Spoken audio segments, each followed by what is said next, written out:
مدن رئيس الوزراء مدحضة قدوميها بنجيدا iyo habeeyaha bangiyada iyo dhammaan mas'uuliyiinta kala gedisan ee bangiyada waxda saxaafadda xildhibaanka saaxiibkaya marka hore assalaamu calaykum waraxmatullaahi wabarakaatuh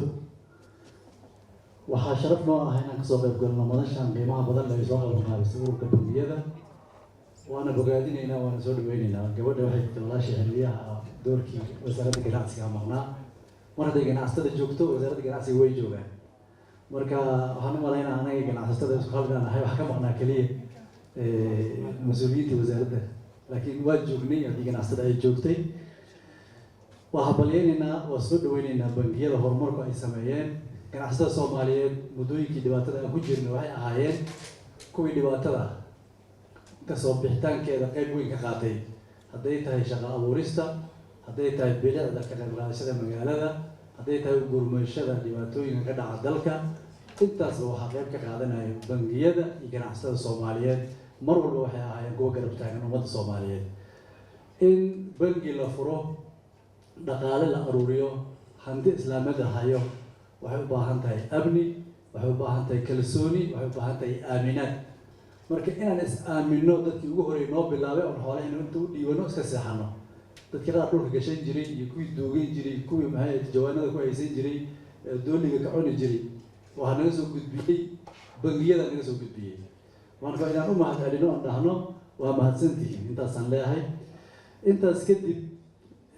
horumar ayaa la gaaray maanta bangiyadeena waxay aadeen East Africa waxaan ku biirnay bulshada bariga Africa ku biirnay hadda bangiyadeena waxay joogaan Uganda waxay joogaan Kenya wadamo kalena way ku socdaan Djibouti way joogaan intaan ognahay kuwa kalena waxa laga yaabaa inay u sii socdaan Tanzania iyo maadaama aan bariga Africa ku biirnay intaas marka maxaa dhacaya markaad aado wadan kale islaameed aad bangiga ka furto bangigiisana waxaa laga yaabaa inuu soo dabamaro isagana oo halkan yimaado oo halkan ka furto marka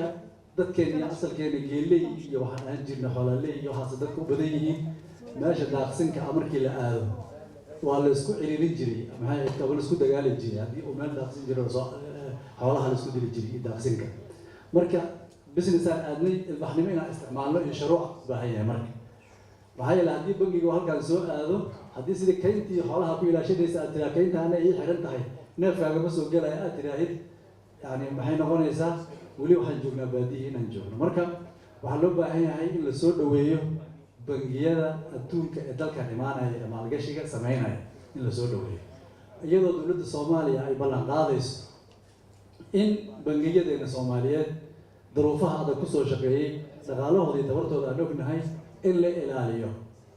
maxaa lagu ilaalin karaa marka waxaa lagu ilaalin karaa waxay tahay waa sharci in sharciga lagu ilaaliyo xuquuqdooda la dhowro ee aan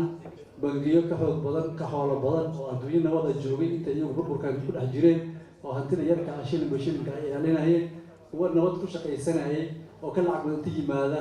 ee aan bangiyadeennii laga dhigin bangiyo oo la falgeliyay oo la fariisiyay marka taasna waxaa way dowladda ayaa mas'uul ka ah wasaaraha ayaa jooga isaga damaanada madaxweynaha waa idin furay dabcan ballanqaadyadaas dowladda waa ka haysatay anana wasaaradda ganacsiga haddaan nahay doorkaas waan qaadanaynaa hadduu ilaahay yidhaahdo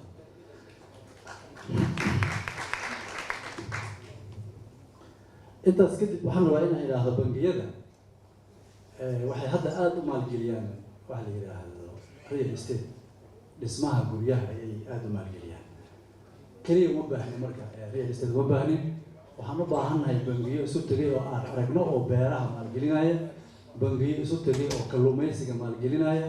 bangiyo isu tegay oo xoolaha maalgelinaya inaan aragnaan u baahannahay haddii guryihii keliya lagu soo ekaado guri waxaa iibsan kara keliya qof lacag haysta iibsan kara laakiin shaqadii abuuritaankeeda iyo horumarkeeda wuxuu jiraa beeraha wuxuu jiraa xoolaha wuxuu jiraa badda u jiraa maanta waxaad ogtihiin magaalada muqdisho ama gobolladeena dalka qudaar laga keenay dibadda in lagu cuno liin jaalla waxaa ku arkaysa wadooyinka dhalinyaro keenaysa maalin xafiiska igu timid masaraan ka keenaa bay ugu dheheen wasaare liinta yarta ay waxay ka keenaan masar ayaan horena waxaa laga qaylinayay cambe laga keenay intaas marka keenaya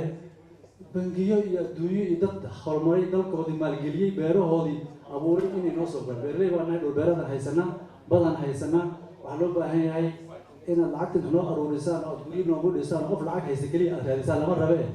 waxay jirtaa lacagta dadka beeraha iyo xoolaha iyo beeraha jira ay jirtaa lacag marka intaasna waxaan rabnaa inaan idinku dhiirigelino oo aad samaysaan haddii aad samayn weysaan bangiyada cusub ee soo socda waxaa laga yaabaa inay raadinayaan assessment ay samaynayaan meelaha bannaan ay raadinayaan hadda guriga aad ku jirta isaga waxaa laga yaabaa beertii aad marka hadhow yaa beertii maxaa loo siiyey xoolihii maxaa loo siiyey yaan la dhihi marka waxaan rabnaa taasna waa idinkula dardaarmaynaa hadduu ilaahay yidhahdo marka intaas ayaan rabaa inaan idhaahdo maadaama raswaarigu halkan joogo isaga xiritaankii iyo hadalladii dowladda ku munaasabka ahaa isaga u dhihi doona hadduu ilaahay yidhaahdo annaga wasaaradda ganacsi ahaan xiriir dhow aan la leenahay ganacsatada Soomaaliyeed xiriir dhow aan la leenahay bangiyada waxaana soo dhaweynaynaa mar walbana horumarkooda laguna ilaaliyo shuruucda dalka u taala insha Allah aad iyo aad u mahadsantihiin waxaan u rajaynayaa ururka bangiyada sanadkan sanadkiisana horumar iyo kan ka weyn inay noo soo bandhigaan daraasad kaliya ma rabneen beero kalluumo warshado kalluumaysi in loo soo bandhigaan rabnaa hadduu ilaahay yidhaahdo oo la maalgeliyey aad u mahadsantihiin